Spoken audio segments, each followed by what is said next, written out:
দ্রব্যমূল্য বৃদ্ধির বাজারে যেখানে সংসার চালানোই দায়, সেখানে বছরে 12 মাস কাজ আর বেতন মেলে 10 মাসে।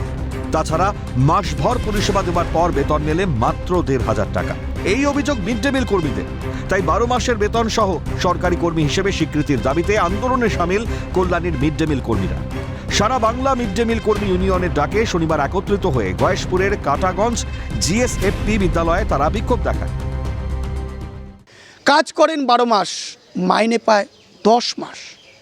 তাদের মাইনে বৃদ্ধির পাশাপাশি 12 মাসের পুরো বেতন এবং সরকারি কর্মচারী হিসেবে স্বীকৃতি দেওয়ার দাবি বারংবার জানিয়ে আসছেন তারা। আমরা সরকারি কর্মচারী স্বীকৃতি চাই।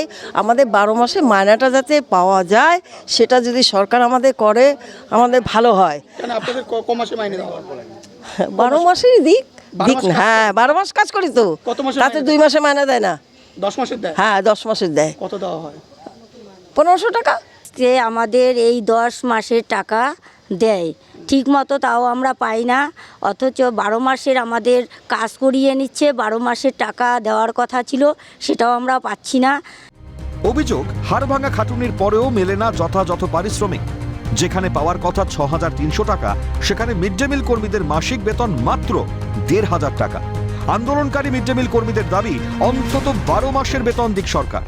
দাবি পূরণ না হলে আগামী 10ই জানুয়ারি মিড ডে মিল বন্ধের হুঁশিয়ারি মিড ডে মিল কর্মীদের। এই যে খাটতে হয়, এত কিছু প্রচণ্ড খাটতে হয় স্কুলে, খালি রান্নাটাই আমাদের যাবতীয় করতে হয়।